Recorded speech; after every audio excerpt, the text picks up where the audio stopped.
menjadi sebuah syair, lagu cinta Tuhan untukmu. Kami gak mengerti, tapi melalui firman-Mu kami bisa melihat bahwa Tuhan, Engkau menggunakan hidup mereka yang lemah, mereka yang rapuh, mereka yang jatuh, mereka yang muda maupun mereka yang tua Tuhan. Dan kami bisa boleh melihat Tuhan bahwa Engkau menyatakan kasih-Mu dan cinta-Mu Tuhan. Engkau menjadikan hidup mereka lirik yang indah Tuhan. Sehingga kami boleh bisa melihat bahwa Tuhan itu besar dalam hidup mereka. Dan kami hari ini percaya Tuhan, kami adalah orang-orang yang Kau kasih dan Kau cintai. Kau juga mengerjakan hal yang sama di dalam kehidupan kami Tuhan. Di mana hidup kami boleh menjadi kemuliaan-Mu Tuhan. Penampakan akan kasih, akan kesetiaan Tuhan dan akan cinta Tuhan. Maafkan kami kalau kami terkadang melihat terlalu kecil Tuhan. Kami hanya melihat fokus pada kesulitan kami, tantangan kami dan konflik kami. Dan kami tidak kembali kepada Tuhan dan melihat dari sudut pandang Tuhan bahwa Tuhan punya rencana yang hebat. Tuhan punya rencana yang baik dalam kehidupan kami. Ampuni kami semua Tuhan. Kiranya Tuhan hari ini kami boleh duduk diam mendengarkan Kau berbicara. Nyatakan kasih-Mu Tuhan, nyatakan maksud-Mu, nyatakan mau-Mu Tuhan. Dan setiap kami boleh dikenyangkan Tuhan dan kami boleh pulang dengan kekuatan yang baru. Terima kasih banyak Bapa, di dalam nama Tuhan Yesus kami telah berdoa dan mengucap syukur. Amin. Silakan duduk Bapak Ibu sekalian. Ya, shalom semuanya Bapak Ibu. Baik.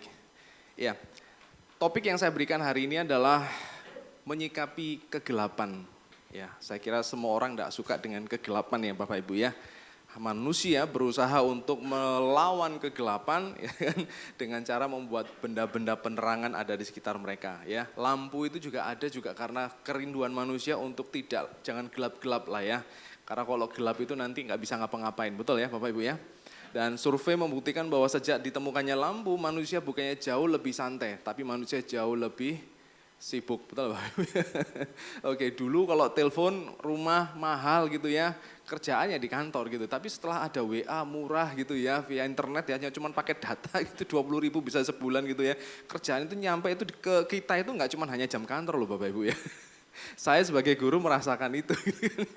Ya kadang-kadang orang tua komplain tuh sore hari nanti adminnya keteruskan atau mungkin kepala sekolah mungkin ngasih tugas gitu kan kadang-kadang jam 8, jam 9 gitu ya. Kayaknya 24 jam kita nih kerja gitu ya. Oke. Nah, saya tidak berbicara hal itu tetapi kita tahu bahwa ketika kita mengalami kegelapan, katakanlah mati lampu saja gitu jengkelnya setengah mati ya betul Bapak Ibu ya. Saya kalau udah mati lampu itu segera telepon PLN ya, 123.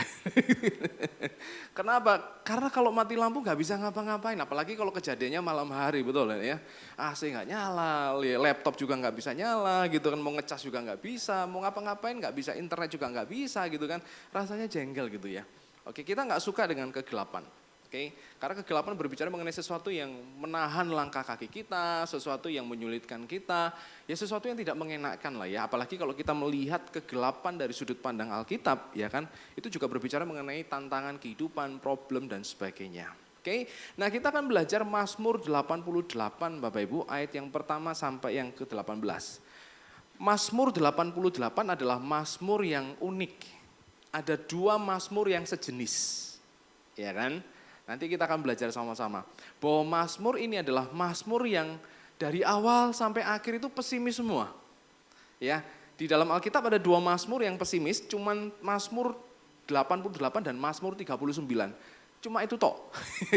Yang lainnya itu kalaupun pesimis selalu diakhiri dengan pujian, kemuliaan dan rasa syukur akan kelepasan yang Tuhan berikan. Tapi Mazmur 88 sangat-sangat unik. Yuk kita akan baca agak panjang Bapak Ibu ya. Namanya orang berkeluh kesah itu kan panjang ya Bapak Ibu ya. Kadang kalau kita muji itu pendek betul ya. Tapi kalau berkeluh kesah itu panjang betul ya. Oke, makanya kalau ditanya ayo ketemuan kemana, kafe ngapain, aku mau curhat. Siap-siap ya, kalau nggak 1 jam 2 jam gitu kan. Tapi kalau transaksi, kalau misalnya ngomongin keberhasilan itu pendek sekali ya. Oke, nyanyian Mazmur Bani Korah. Bentar ya, oke saya baca. Untuk memimpin biduan menurut lagu Mahalat Lenot, nyanyian pengajaran Heman orang Esrahi. Next, ya. Oke. Ya Tuhan Allah yang menyelamatkan aku siang hari, aku berseru-seru pada waktu malam, aku menghadap Engkau. Next. Biarlah doaku datang ke hadapan-Mu, sendengkanlah telingamu kepada teriakku. Ayat keempat. Sebab jiwaku kenyang dengan malapetaka dan hidupku sudah dekat dunia orang mati. Sudah mau sekarat ini ya, next. Aku telah dianggap termasuk orang-orang yang turun ke liang kuburan, seperti orang yang tidak berkekuatan. Oke. Aku harus tinggal di antara orang mati seperti orang yang mati dibunuh, terbaring dalam kubur, yang tidak kau ingat lagi sebab mereka terputus dari kuasamu. Atau next. Telah kau taruh aku dalam liang kubur yang paling bawah dalam kegelapan, dalam tempat yang dalam. Aku tertekan oleh panas murkamu dan segala pecahan ombakmu kau tindihkan kepadaku. Selah. Telah kau jauhkan kenalan-kenalanku daripadaku, telah kau buat aku menjadi kekejian bagi mereka. Aku tertahan dan tidak dapat keluar. Mataku merana karena sengsara, aku telah berseru kepadamu ya Tuhan, sepanjang hari telah mengulurkan tanganku kepadamu. Apakah kau lakukan keajaiban bagi orang-orang mati? Masakan arwah mau bangkit untuk bersyukur kepadamu? Selah. Dapatkah kasihmu diberitakan di dalam kubur dan kesetiaanmu di tempat kebinasaan? Diketahui orangkah keajaiban-keajaibanmu dalam kegelapan dan keadilanmu di negeri segala lupa? Tetapi aku ini ya Tuhan kepadamu, aku berteriak minta tolong dan pada waktu pagi doaku datang ke hadapanmu. Ayat 15. Mengapa ya Tuhan kau buang aku, kau sembunyikan wajahmu daripadaku? Next. Aku tertindas dan menjadi inceran maut sejak kecil. Aku telah menanggung kengerian daripadamu. Aku putus asa. 17. Kehangatan murkamu menimpa aku, kedahsyatanmu membungkam aku. Mengelilingi aku seperti air banjir sepanjang hari, mengepung aku serentak. Next, terakhir. Telah kau jauhkan daripadaku sahabat dan teman, kenalan-kenalanku, apa Bapak Ibu? Adalah kegelapan. Saya akan mulai dari ayat yang paling akhir ini. Teman-temanku yang biasa memotivasi aku, yang biasa menemani aku, yang biasa ngobrol dari aku, kau jauhkan. Ini kalimat yang sebenarnya sangat baik sekali. Artinya bahwa pemazmur dalam hal ini tahu apapun yang terjadi di dalam kehidupan dia, di dalam genggaman Tuhan. Sudah paham ya? Ini sesuatu yang baik. Bahwa kalau temanku jauhin aku, siapa yang menjauhkan dia dari dirinya? Tuhan kan? Betul tidak? Loh, pemazmur ini bukan orang yang pesimis, bukan orang yang tidak bertobat atau bukan orang percaya. Ini orang yang percaya, punya teologi yang baik, punya keyakinan bahwa Tuhan berdaulat di dalam segala sesuatu. Tetapi orang yang demikian pun juga pada satu momen tidak bisa mengatasi keputusasaannya. Ada satu titik dia akan terjebak di dalam kegelapan dan dia juga bingung, betul tidak? Ya kan, jangan Bapak Ibu pikir ketika belajar teologi atau mungkin apologita itu kita itu bebas dari perasaan yang putus asa, skeptis, itu enggak gitu. Itu hal yang sesuatu yang wajar terjadi pada seluruh manusia. Tetapi kalau kita melihat pemazmur ini, dia tahu kalau teman-temannya menjauh, itu semua di dalam rencana Tuhan, di dalam pengawasan Tuhan, di dalam keputusan Tuhan. Makanya dia berkata, telah kau jauhkan daripadaku sahabat dan teman. Kalau sahabat dan teman sudah dijauhkan, sekarang dia mengatakan apa Bapak Ibu? Siapa yang menjadi sahabat dia? Siapa yang menemani dia? Kegelapan. Dan bahasa Ibrani-nya hampir mirip dengan bahasa Indonesia. Kalimat terakhir adalah kegelapan dari pasal ini. Titik gitu loh. Agak beda dengan kitab-kitab Mazmur yang lain. Kemuliaan bagi Tuhan di tempat yang maha tinggi. Kasih setianya sampai selama-lamanya. Titik gitu kan. Ini enggak. Kau jauhkan temanku dan sekarang yang menjadi temanku dan sahabatku yang menyertai aku, yang bersama dengan aku. Kegelapan. Bukan Tuhan. Bukan sahabat. Tapi kegelapan. Nah pertanyaannya adalah begini. Pernah enggak Bapak Ibu mengalami momen yang seperti sedemikian rupa yang seperti yang dialami oleh pemazmur ini? Pernah ya? Saya sendiri pun juga mengalaminya gitu loh.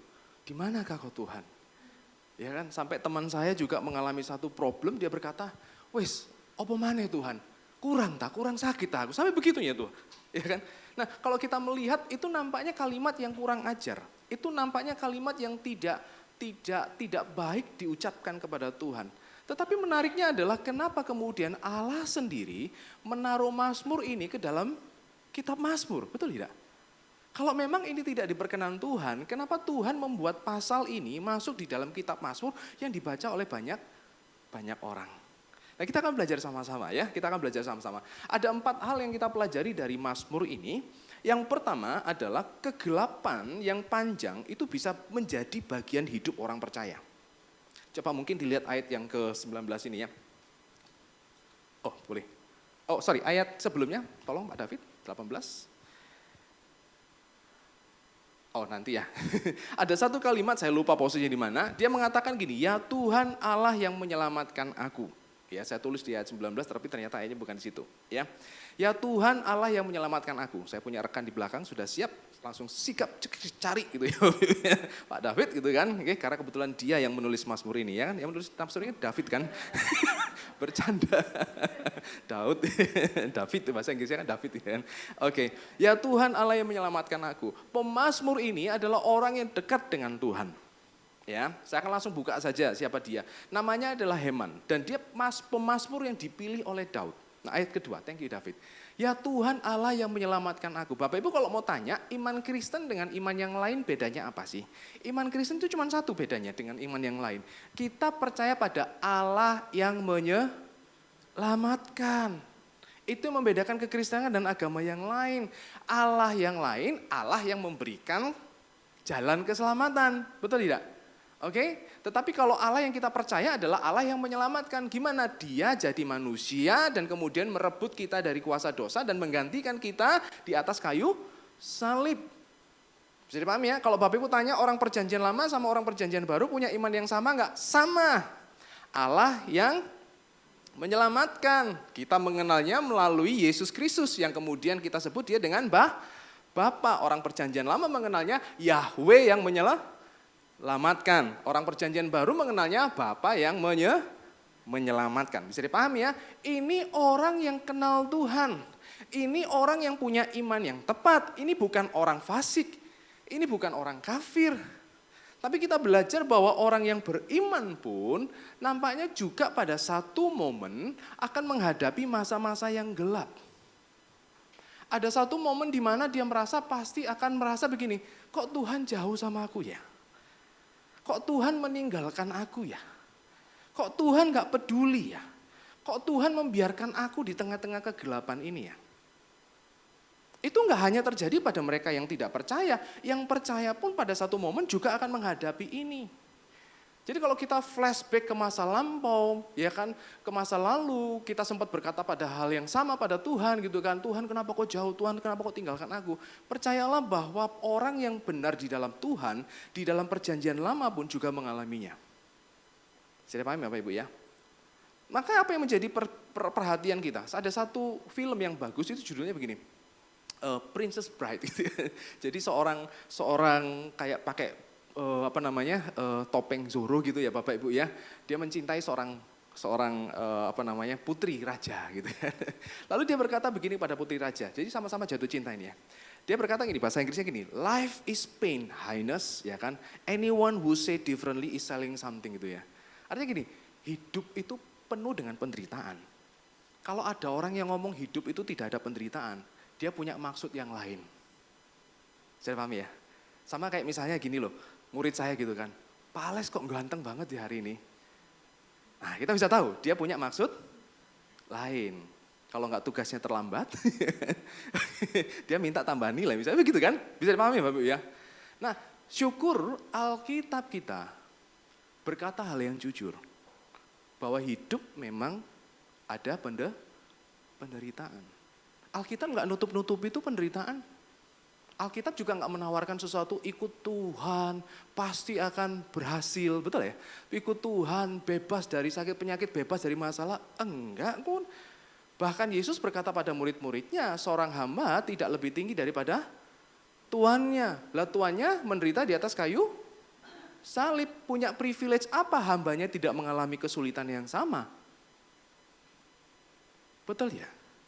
Alkitab mengenali penderitaan itu. Alkitab tidak menyangkali penderitaan itu. Kan ada agama yang mengatakan bahwa penderitaan itu hanya masalah pikiran. Jadi supaya kita tidak menderita, mari kita kosongkan pikiran kita. Ada enggak? Mereka menyangkali penderitaan. Alkitab enggak, penderitaan itu real. Dialami oleh mereka yang berdosa, tapi juga dialami oleh mereka yang tidak berdosa. Dialami oleh mereka yang tidak percaya, dan juga mereka yang percaya. Lalu apa yang menjadi problem? Penderitaan itu real Bapak Ibu, penderitaan itu real. Kalau nggak percaya, jadilah orang yang percaya Tuhan di Ukraina. Betul nggak? Iya nggak? Percaya. Atau mungkin jadilah seorang prajurit Rusia yang percaya Tuhan tapi dikirim Putin ke medan perang. Betul nggak? Penderitaan itu real. Cuman yang menjadi penderitaan kita lebih menderita adalah ekspektasi kita yang keliru. Betul ya?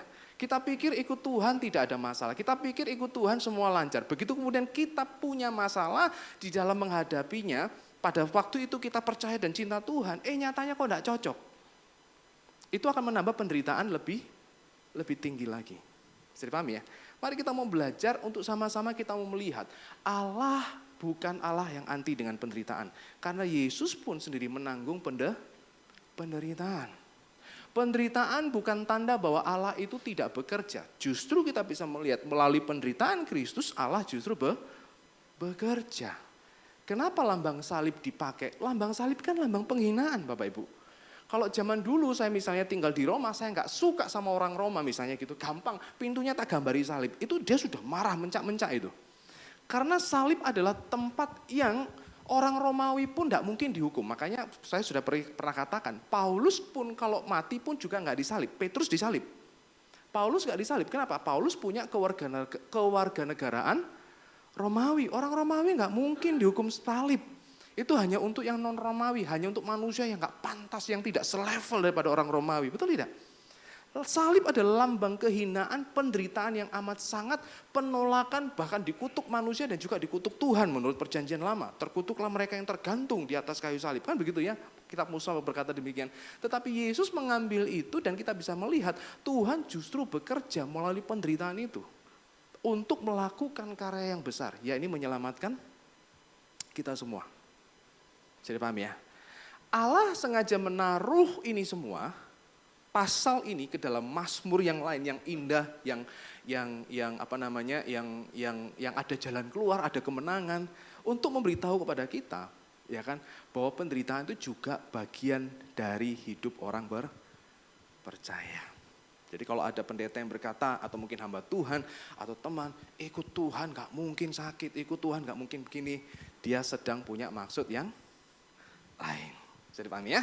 Oke. Nah, poin yang kedua adalah kegelapan adalah tempat yang terbaik untuk mengenal kasih karunia Allah. Sekali lagi, kegelapan adalah tempat yang terbaik untuk mengenal kasih karunia Allah. Coba mungkin lihat ayat yang ke-15. Ini kitab yang sangat skeptis sekali Bapak Ibu, saya baca juga bingung. Tetapi ternyata ada pembelajaran yang sangat baik ya. Ayat 15 dari Mazmur 88. Mengapa ya Tuhan kau buang aku, kau sembunyikan wajahmu daripadaku. Next ya, ayat 16. Ternyata kalau yang elektronik sama yang asli beda saat ini. Nah, aku tertindas dan menjadi apa Bapak Ibu? Inceran maut sejak kecil. Tahu ya inceran ya? Saya baru nemu loh, ternyata ada di Alkitab bahasa Indonesia. Inceran itu saya pikir bahasa Jawa ya. Diincer gitu. Ya kan? Loh kok ada? Jadi kalau nyari ayat ini gampang, tinggal ketik inceran gitu. Cuman ayat ini yang muncul ya. Inceran sejak kecil. Saya pikir dari Alkitab Jawa ternyata bahasa Indonesia juga ada inceran itu ya. Oke. Jadi bayangkan dari kecil Bapak Ibu. Aduh, kayaknya hidupnya ini susah terus gitu ya dari kecil gitu ya. Oke, dari dia kecil sampai kemudian dia jadi pemazmur pun juga kayaknya susah, mau mati pun juga kayaknya dari dalam kondisi yang susah. Bisa dipahami? Ya kan? Tetapi ayat ini membuktikan begini loh Bapak Ibu. Ya kan? Kalimat ini nampaknya kalimat yang pesimis. Kalimat ini adalah kalimat yang nampaknya kayak menghina Tuhan gitu ya. Tetapi kalau kita lihat nanti, saya akan coba ceritakan sedikit bahwa ternyata hidupnya juga enggak ini kok, enggak susah-susah amat kok ya, namanya Heman ini ya. Hidupnya enggak susah-susah amat kok, ya kan? Maksudnya, jadi mungkin dia ini menulis Mazmur ketika dia dalam kondisi yang memang benar-benar sangat sulit. Dan kita tahu saat kita mengalami kondisi yang sulit, kita itu cenderung lebay, betul enggak? Iya kan? kenapa ini Tuhan terjadi padaku? Padahal dia enggak hitung minggu lalu, ya kan. Oke, penjualannya mungkin masuk. 1 bulan yang lalu dia berhasil melunasi utang A, utang B, gitu kan. Oke, mungkin sebelumnya dia dipercaya sesuatu. Tapi kadang-kadang ketika kita mengalami sesuatu, kita kadang cenderung lebay. Betul tidak? Oke, tetapi satu komentator Alkitab mengatakan begini, kenapa sih ini Tuhan masukkan di dalam kitab Mazmur? Sederhana, Tuhan tahu apa yang akan kita katakan saat kita mengalami kesulitan. Pelan-pelan. Tuhan tahu apa yang menjadi respon kita saat kita masuk di dalam kegelapan. Dan Tuhan mau mendengar itu. Bisa dipahami? Saat kita berkata, Tuhan di mana sih engkau? Tuhan mau mendengar itu. Enak enggak? Bapak Ibu pernah curhat kan dengan teman-teman gitu ya? Saat kita curhat dengan orang lain tentang misalnya pasangan kita, anak kita, kadang kita juga marah-marah kan? Itu, ya bojoku ya, kita kayaknya marah sama dia gitu ya. Tapi seorang teman yang baik akan mendengarkan mantuk-mantuk, betul gak? Kalau orang berkata, duh lah apa nggak mau ambil aku, wah itu bukan sahabat. Betul lah ya? Sahabat yang baik, dia mau mendengarkannya, dia seolah-olah setuju, tapi bukan berarti setuju ya. Seorang konselor yang baik, ketika dia mendengarkan orang yang konseling, ya kan, dia akan berusaha, saya bisa paham itu, oke saya mengerti, gitu ya Bapak ya.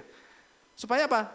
Keluar terus emosinya, sakit hatinya itu keluar terus gitu loh. Nah Tuhan itu bertindak sebagai seorang konselor gitu.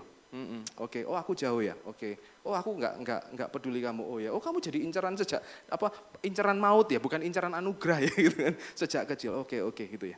Jadi Alkitab bukan hanya berbicara mengenai kebesaran Allah, tapi dari sini kita bisa melihat Alkitab juga menceritakan kesabaran Allah terhadap kita.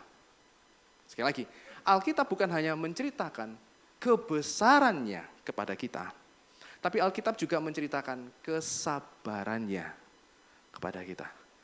Even Mazmur yang skeptis dan nampaknya kayaknya mengerdilkan Tuhan dan mengecilkan Tuhan, itu Tuhan tetap taruh di dalam kitab Mazmur. Tuhan menunjukkan segala keluhan aku dengar kok. Segala komplain, aku perhatikan kok. Tuhan itu menunjukkan bahwa kalimat-kalimat yang dinyatakan oleh pemazmur ini dimasukkan ke dalam kitab suci untuk menunjukkan aku peduli kok dengan syairnya dia. Aku mengerti kok tentang doa dia. Aku menerima kok semua kalimat-kalimat itu. Bisa dipahami Bapak Ibu ya. Jadi Mazmur ini menyatakan bahwa Tuhan itu sabar. Jadi kalau hari ini kita kemudian komplain tentang Tuhan, ya kan? Kemudian marah tentang Tuhan di masa lampau, saya nggak berkata hari ini ya, percayalah bahwa Tuhan mendengar itu semua kok. Tuhan nggak tutup telinga kok waktu kita ngomong yang jelek-jelek. Tuhan nggak tutup telinga kok waktu kita mengeluarkan keluh kesah. Bahkan kadang-kadang keluh kesah kita sering salah ya, betul Bapak Ibu ya. Setelah kita melewati itu semua, ternyata kita menyadari keluh kesah kita salah. Tapi keluh kesah yang salah pun Tuhan tetap mendengar. Tuhan tetap mengerti. Bisa dipahami ya. Poin yang ketiga adalah kegelapan adalah tempat yang terbaik untuk menjadi pribadi yang terbaik. Jadi kita bisa melihat di dalam kegelapan bahwa Tuhan ternyata kok sabar, Tuhan ternyata itu mendengar. Ya kan poin yang ketiga, kegelapan adalah tempat yang terbaik untuk menjadi pribadi yang terbaik. Satu contoh yang hampir mirip dengan kisahnya pemazmur ini adalah Ayub. Betul gak ya? Oh Ayub hambaku yang saleh, gitu kan? Dia mengasihi aku, gitu ya. Tetapi kalau kita mau lihat Bapak Ibu, iblis jawabnya apa? Loh, dia kan mencintai engkau karena engkau memberikan berkat. Dia mengasihi engkau karena engkau menjadikan dia kaya. Dia menyembah engkau dan setiap hari berdoa padamu karena engkau melindunginya. Ayub tidak mencintai kamu, Ayub sedang mencintai dirinya sendiri. Itu kan kalimat iblis kan? Betul ya? Karena kau memberkatinya, kau melindunginya. Coba kalau kau enggak memberkati. Coba kalau kau cabut berkatmu. Coba kalau kau cabut perlindunganmu. Pasti dia akan menghina engkau. Karena sebenarnya dia menyembah engkau bukan untuk engkau, tapi untuk dirinya sendiri. Perlindungannya, kesuksesannya, keberhasilannya, kemakmurannya. Iblis sedang memberitahu kepada Tuhan bahwa Ayub relasinya dengan Tuhan adalah transaksional. Transaksi. Dia menyembah Tuhan untuk kepentingan Ayub. Bisa dipahami? Tapi pertanyaannya, apakah Ayub demikian? Nanti kita akan lihat, ternyata Ayub memang terbukti demikian loh Bapak Ibu. Sedikit ada satu momen dia berkata demikian. Karena pernah ada satu momen dia berkata, masakan penderitaan ini kau berikan kepada mereka yang benar. Betul ya? Loh, dia berpikir bahwa menjadi orang benar berarti dia bebas dari kesulitan. Ayub juga berpikir bahwa kalau gua suci di hadapan Tuhan, kalau gua benar di hadapan Tuhan, pasti bebas dari penderitaan. Karena penderitaan hanya untuk orang berdosa, kan begitu. Tetapi kita bisa melihat bahwa ternyata enggak gitu loh. Ayub diizinkan menderita meskipun dia benar, sehingga dia merasa bahwa kok dilema ya, aku ini benar kok ternyata kok menderita ya, gimana sih Tuhan. Baru kemudian Tuhan berbicara kepada Ayub, seorang penjunan mau bentuk apa aja haknya siapa? Haknya Tuhan.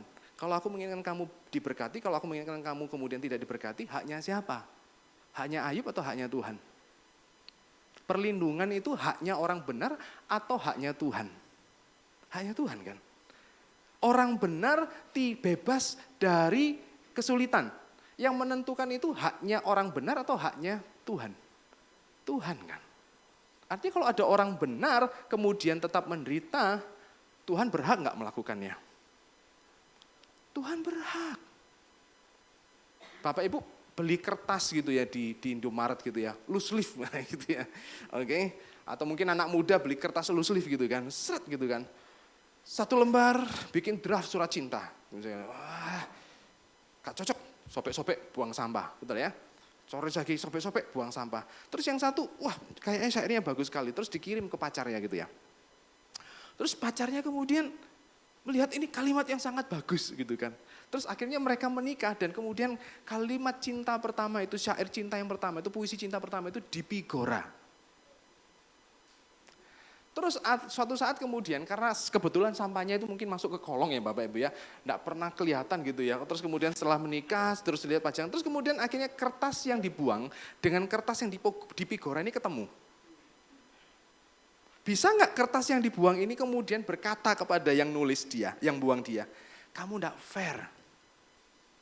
Kami ini dari pabrik yang sama, di bawahnya ada tulisan Ciwi Kimia. Harganya sama, bungkusnya sama gitu ya. Kenapa kok jadikan dia dipigora sedangkan aku dibuang di sampah? Bisa nggak kertas itu berkata demikian kepada yang beli kertas? Nggak bisa. Saat kita menderita itu adalah momen yang terbaik kita belajar bahwa let God be God. Biarlah Tuhan menjadi Tuhan. Kita ini hanya ciptaannya yang bergantung sepenuhnya kepadanya. Apapun yang dilakukan dalam kehidupan kita, let God be God. Bukan kita yang ngatur Tuhan, mestinya orang benar tidak menderita. Seret, kita garis bawahi. Nah, Ayub berkata demikian kepada penasehat yang ajaib itu. Orang yang lebih tahu, pencipta, ya kan, dari segala sesuatu. Dalam hal ini iblis tidak keliru. Kita pun juga begitu enggak Bapak Ibu? Ikut Tuhan, diberkati. Dulu kita begitu ya. Saya juga gitu loh, angkat tangan. Siapa yang mau diberkati Tuhan? Maju, saya maju duluan Bapak Ibu. Ya, saya masih ingat waktu saya masih kuliah gitu kan. Wah, anak STT. Masing-masing dapat mobil. Amin, amin. Teriaknya saya paling kenceng. Sampai sekarang masih pakai Vario Bapak Ibu. Belum mobil. Sudah lewat 30 tahun padahal. Bercanda. Nah, saya tidak mengatakan bahwa saya tidak diberkati. Enggak gitu loh. Pernyataan beliau yang tidak sesuai dengan firman Tuhan. Memang kalau pakai mobil dengan tidak pakai mobil, apakah itu kemudian menentukan kasih Tuhan pada saya? Kan tidak. Mau punya mobil atau tidak punya mobil, Tuhan memberikan keselamatan dan tidak ada yang bisa mengganti keselamatan itu selain apapun. Makanya saya suka dengan John Piper katakan, lebih gentar pada saat kamu menyadari kamu selamat ketimbang kamu sukses. Sudah paham ya? Sukses semua orang bisa capai, keselamatan tidak semua orang capai. Itu betul-betul pemberian dari Tuhan kepada kita yang tidak pantas dan tidak layak. Sukses hanya diterima mereka yang pantas, betul ya? Tapi keselamatan justru diberikan kepada mereka yang tidak pantas. Bisa dipahami ya? Kembali, iblis tidak keliru, saya pun begitu. Saya dulu itu juga pada Tuhan itu sifatnya transaksional. Kalau percaya Tuhan, ikut Tuhan, pasti dalam perlindungan Tuhan, pasti di dalam pelepasan atau mungkin Tuhan pasti akan sediakan jalan keluar. Makanya ikut Tuhan, gak ikut agama yang lain misalnya gitu, gak ikut Tuhan yang lain. Tetapi melalui kegelapan, Tuhan mengikis itu. Tuhan menguliti relasi itu. Sehingga kemudian Ayub berkata bahwa dulu aku kenal Tuhan dari apa kata orang, sekarang aku mengenal Tuhan secara pribadi. Berkat terbesar yang Ayub dapatkan melalui penderitaan sedemikian rupa adalah bisa mengenal Tuhan adalah Tuhan. Bisa dipahami ya Bapak Ibu? Ya kan? Tuhan adalah Tuhan. Coba mungkin mari kita lihat Ayub 42 ayat yang ke-7. Ya. Ayub ayat 42 ayat yang ke-7. Ya, saat Tuhan kemudian marah kepada Ayub dan juga kepada teman-temannya. Setelah Tuhan mengucapkan firman itu kepada Ayub, maka firman Tuhan kepada Elifas. Dan Elifas juga berkata hal yang sama. Orang benar itu mestinya enggak mungkinlah mengalami penderitaan. Tapi Tuhan justru marah. Lihat, kepada Elifas orang Teman, murkaku menyala terhadap engkau dan terhadap kedua sahabatmu. Karena kamu tidak berkata benar tentang aku. Seperti siapa? Seperti hambaku Ayub. Berarti Ayub salah apa enggak? Tidak berkata benar tentang aku seperti Ayub. Berarti semua salah kan? Ayub salah ngomong tentang aku. Elifas salah. Dua teman Ayub dan dua teman Elifas salah. Bisa dipahami Bapak Ibu ya? Oke. Jadi Tuhan kadang-kadang menggunakan kesulitan sebenarnya untuk mendidik kita. Atau untuk menguatkan doktrin yang benar, mengikis doktrin yang salah, mengikis relasi yang salah dengan Tuhan dan menggantikannya dengan relasi yang betul-betul tulus dengan Tuhan. Hanya di dalam kegelapanlah sikap batin yang transaksional itu Tuhan kikis. Jadi pertanyaannya sekarang adalah apa yang menjadi sikap kita terhadap kegelapan? Apa yang menjadi sikap kita terhadap kesulitan dan penderitaan? Orang lain yang tidak kenal Tuhan, mereka menyangkali, mereka menolak. Orang Kristen justru ketika mengalami itu atau melewati itu semua, mereka yakin bahwa penderitaan mereka tidak sia-sia. Karena Tuhan yang baik punya maksud atas setiap penderitaan. Dan maksud Tuhan selalu baik. Poin yang keempat, kegelapan mengajarkan bahwa kegelapan itu tidak kekal. Oke. Ya, kegelapan yang dialami oleh Mazmur mengajarkan kita bahwa sebenarnya kegelapan itu tidak kekal. Agak sulit ini, tapi izinkan saya untuk menceritakan latar belakangnya. Ya, latar belakangnya. Belum foto ini ya. Foto saya yang di sebelah kanan, enggak bercanda. Ya. Ya kan? Bahwa penulis Mazmur ini namanya adalah Heman. Oke, Bapak Ibu. Nah, Heman ini kalau kita lihat Bapak Ibu, sebenarnya dia adalah orang pilihan yang dipilih orang-orang Lewi ketika Daud ingin ya kan membawa itu loh. Pernah ingat kisah tentang tabut yang dibawa di atas kereta kuda yang baru, kereta sapi yang baru, terus kemudian tergelincir, lalu ada orang yang mencoba untuk menghalangi tabut itu supaya tidak jatuh ke tanah. Maksudnya baik. Maksud dia baik, tetapi posisi dia salah. Karena tidak boleh orang selain Lewi yang memegang tabut itu. Bisa dipahami ya? Tuhan menunjukkan bahwa kekudusannya itu sangat menghanguskan. Artinya nggak boleh sembarangan orang yang tidak diperkenan, bukan dari suku yang diperkenan, bukan dari kelompok orang yang dikuduskan Tuhan, itu boleh pegang tempat atau benda yang kudus. Nah akhirnya kemudian Daud sadar, selama ini dia sembarangan memperlakukan tabut Allah. Dia melanggar kekudusan Allah. Maka dia meminta saat ini mulai dari sekarang hanya orang Lewi yang boleh mengangkat tabut itu. Dan setiap 7 kali langkah Daud meminta supaya dipersembahkan lembu. Betul ya? Bayangkan kalau dari Sidoarjo ke Pondok Pujian, Oikos Pondok Pujian Bapak Ibu ya. Tiap 7 langkah dipersembahkan lembu. Itu berapa lembu itu kan? Kenapa harus dikorbankan? Karena siapa tahu lewat 7 langkah itu ada salahnya gitu loh Bapak Ibu. Ya kan? Karena Tuhan itu bukan Tuhan yang sembarangan. Sudah paham ya? Daud menyadari ketika ada orang yang menyentuh, meskipun dia punya maksud yang baik, tapi dia serampangan, maka Tuhan menghukum orang itu. Sudah paham ya? Nah, orang yang membawa tabut itu, dan tabut itu dibawa bukan dengan rasa takut ya, tapi dengan pujian. Nah, salah satu orang yang diminta untuk memimpin pujian itu adalah Heman. penulis Mazmur ini. Lalu ditaruh di dalam satu tenda, kemudian Daud kembali ke istananya, dan orang yang diminta untuk menyanyikan pujian di sana juga adalah Heman. Bisa dipahami ya? Oke, yuk kita lihat 1 Tawarikh 16. Ya, 1 Tawarikh 16 ayat yang ke-37. 1 Tawarikh yang ke-16 ayat yang ke-37. Oke. Tolong Bro David. 1 Tawarikh 16 ayat yang ke-37. Lalu Daud meninggalkan di sana di hadapan tabut perjanjian Tuhan itu Asaf. Oh, kenal Asaf enggak Bapak Ibu? Pernah baca Mazmur Asaf enggak di dalam kitab Mazmur? Mazmurnya, syairnya positif atau negatif? Yang ngomongin penderitaan kalau enggak Heman, Asaf. Nanti kita lihat. Dan saudara-saudara, sepuaknya untuk tetap melayani di hadapan tabut itu seperti yang patut dilakukan setiap hari. Tolong lompat ayat yang ke-41. Jadi Asaf bersama dengan satu orang. Ya, ayat 41. Oke.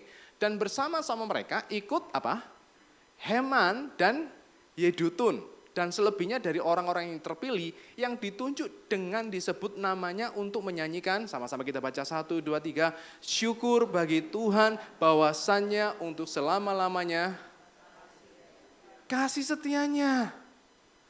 Loh ini Heman loh ikut nyanyi Bapak Ibu. Bisa dipahami ya?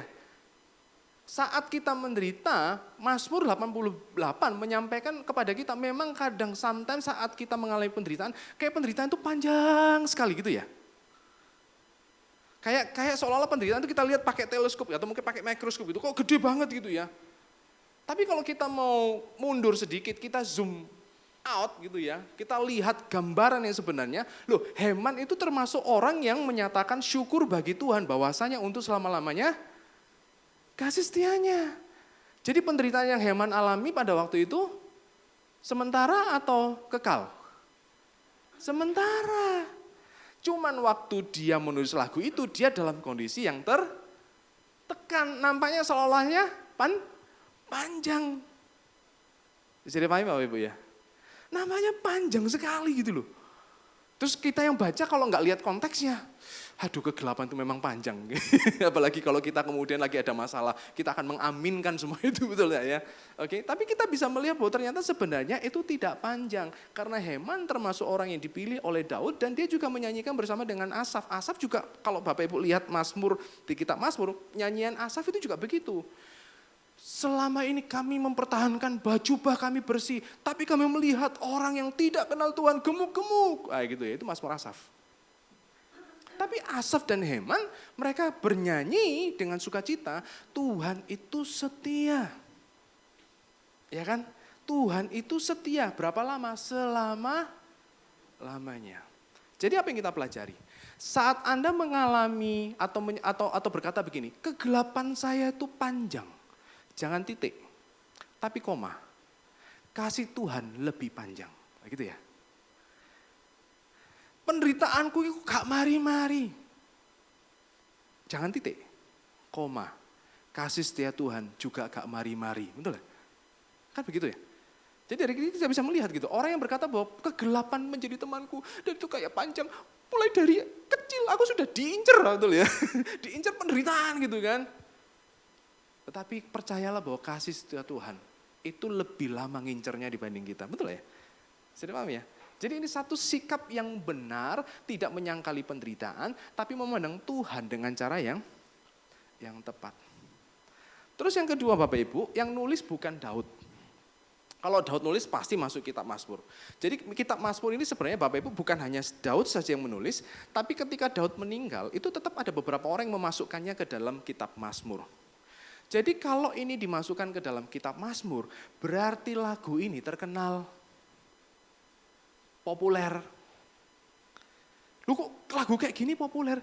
Karena orang yang mengalami penderitaan yang sama juga bisa merasakannya, betul tidak? Saya masih ingat ketika saya masih SMA waktu itu masih remaja banget, diminta ayah saya pergi ke Sumatera Utara dengan membawa barang. Itu kali pertama saya jauh dari kota Surabaya. Nggak pernah kemana-mana, harus tapi langsung jauh gitu kan. Terus ada lagu gini, selamat tinggal kasih, ya kan? Apa gitu, judul lagu Teluk Bayur. Itu sebenarnya gak ada hubungannya dengan hidup saya, tapi entah kenapa lagu itu kayaknya, iya kayak saya banget, betul ya?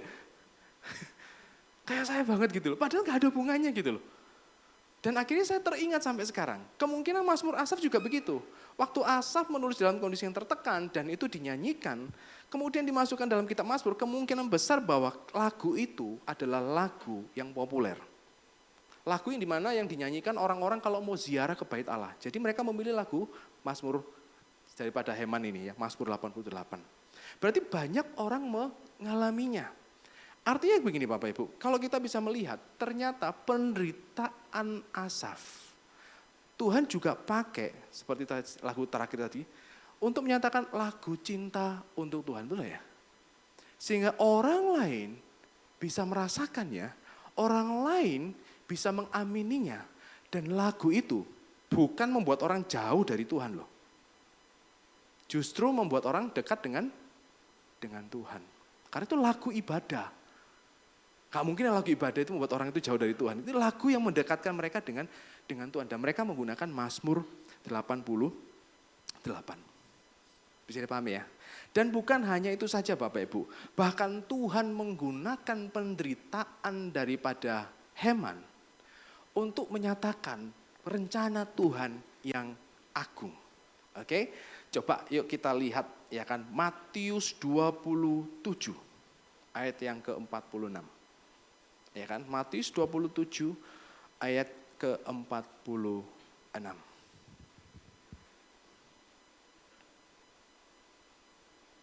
Matius 27 ayat 46. Kira-kira jam 3 berserulah Yesus dengan suara nyaring. Eli, Eli, lama sabachthani. Sama-sama kita baca, 1, 2, 3. Artinya, Allahku, Allahku, mengapa engkau... Sama enggak dengan Mazmur 88 ayat 15? Coba mungkin Pak David tolong 88 ayat 15. Kita akan lihat gitu loh. Bagaimana Tuhan memasukkan Mazmur 88 itu punya maksud juga. Bahwa melalui penderitaan Heman, Tuhan menyatakan maksud yang amat sangat besar. Yakni supaya Mesias akan menggenapinya. Mengapa ya Tuhan kau buang aku? Apa? Kau sembunyikan wajahmu daripada aku. Artinya penderitaan satu manusia yang kalau dihitung dari sekian manusia kecil banget. Tapi lagu yang dia buat di dalam penderitaan itu menguatkan orang beriman yang lain. Dan kita mendiskusikannya sampai sekarang, betul nggak? Lagu Tak Gendong itu dulu waktu nulis itu nggak terkenal loh Bapak Ibu. Begitu jadi ringtone terkenal itu. Betul ya? Tak Gendong kemana-mana itu nggak terkenal. Tetapi apakah itu lagu itu kekal? Enggak. Betul ya? Karena tidak membantu orang apa-apa, betul tidak? Tapi Mazmur 88 ditulis oleh Heman 2.500 tahun yang, bukan 2.000, hampir 3.000 tahun yang lalu. Kita masih mendiskusikannya sekarang. Berarti Tuhan itu, jadi makanya begini, saya hanya memberitahu kepada Bapak Ibu begini, bahwa penderitaan yang kita alami itu tidak pernah sia-sia. Kalau orang yang tidak percaya menderita, memang sia-sia. Tapi mereka yang di dalam Kristus, penderitaannya itu not for nothing gitu loh. Gak sia-sia, ada maksud yang baik. Bahkan Tuhan bekerja untuk mendatangkan kebaikan. Dan bukan hanya itu saja, orang lain mengamininya dan orang lain semakin dekat dengan Tuhan. Bisa dipahami ya? Dan bukan itu saja, Kristus pun datang menggenapinya. Keren loh banget. Tetapi apa yang menjadi hal yang penting di sini? Yang penting begini loh Bapak Ibu. Waktu Ayub berkeluh kesah tentang penderitaannya, dia datang pada siapa? Tuhan. Heman menderita, gua jadi inceran sejak dari masa kecil, incerannya maut. Dia ceritanya pada siapa? Pada Tuhan. Artinya kegelapan itu bukan mereka dijauhkan dari Tuhan, tapi justru membuat mereka dekat dengan Tuhan. Dan ketika Ayub menderita, dia ngomong terus dengan Tuhan, konsultasi dengan Tuhan. Saya mau tanya, Ayub menang atau kalah?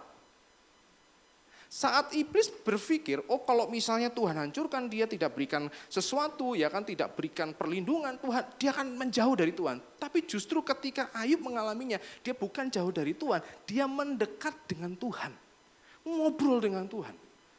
Jadi saat kita mengalami penderitaan, kesulitan, kegelapan, kita terus ngobrol dengan Tuhan. Disitulah kemenangan kita. Dan akhirnya iblis terbukti salah. Bisa dipahami ya?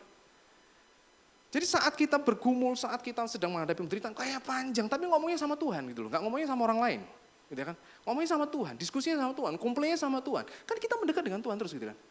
Makin dekat, makin kenal kan. Makin jelas kan. Makanya ayo berkata, dulu aku kenal Tuhan dari kata orang lain, sekarang aku kenal Tuhan secara pribadi. Dan Yesus mengalaminya. Yesus dijauhkan oleh Tuhan. Yesus wajahnya gini, Bapa memalingkan wajahnya dari Yesus. Tetapi yang menjadi perbedaan antara Heman, Asaf, ya kan, dan juga Yesus adalah begini Bapak Ibu. Yesus sebenarnya mengalami kegelapan yang sesungguhnya. Yesus mengalami kegelapan sesungguhnya. Kenapa? Saat Yesus disalib dia menanggung seluruh dosa kita. Sehingga Tuhan memalingkan wajahnya karena dia tidak bisa bersekutu dengan dosa. Sudah paham ya? Yesus mengalami kegelapan yang sesungguhnya. Bahkan saat di Taman Getsemani ketika Yesus ditunjukkan oleh Bapa apa yang harus dia lalui, dia menderita kan.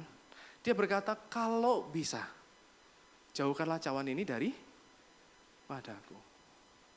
Tapi dia memilih biarlah kegelapan ini menimpa aku. Sekarang, kalau demi kita, Yesus itu menanggung penderitaan kegelapan yang sesungguhnya sedemikian rupa. Mungkinkah Yesus akan meninggalkan kita saat kita mengalami kegelapan yang bukan, istilahnya kegelapan kita itu kegelapan KW5? Saya paham ya? Kalau Yesus menanggung kegelapan yang sesungguhnya dan dia rela mau mengalami kegelapan demi mendapatkan kita supaya kita menjadi miliknya, umatnya, akankah Tuhan akan meninggalkan kita saat kita di tengah-tengah kegelapan?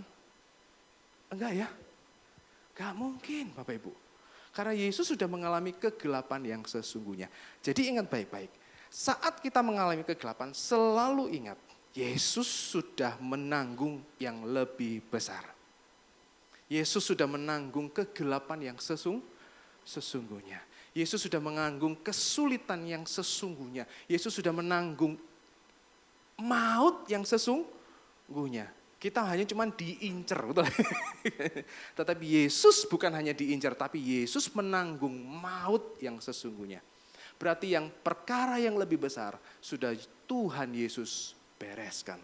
Makanya jangan takut dalam menghadapi kegelapan yang sedang kita hadapi, karena kegelapan yang sesungguhnya Yesus sudah tanggung dan itu tidak kekal.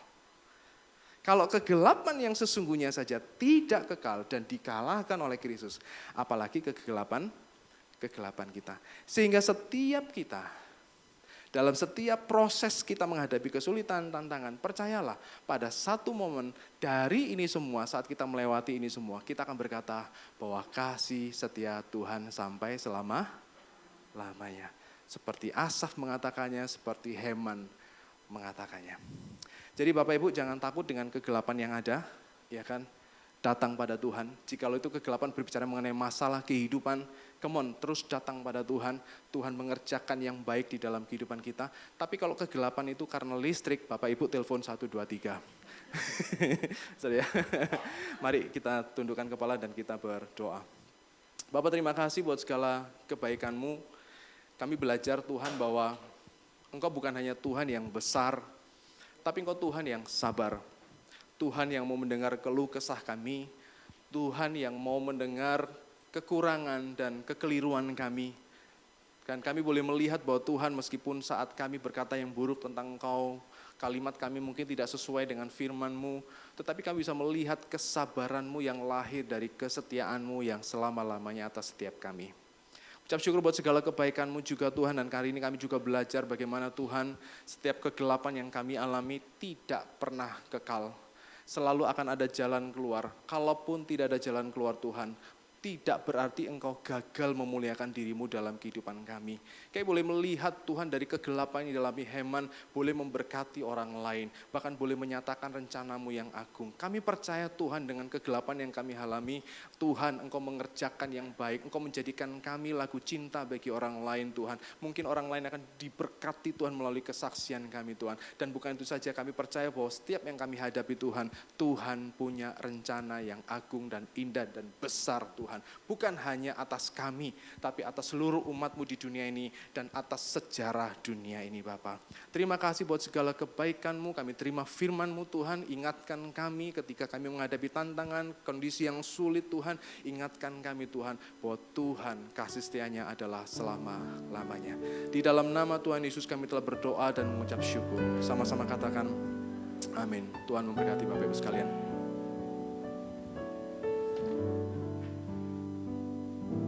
Puji Tuhan.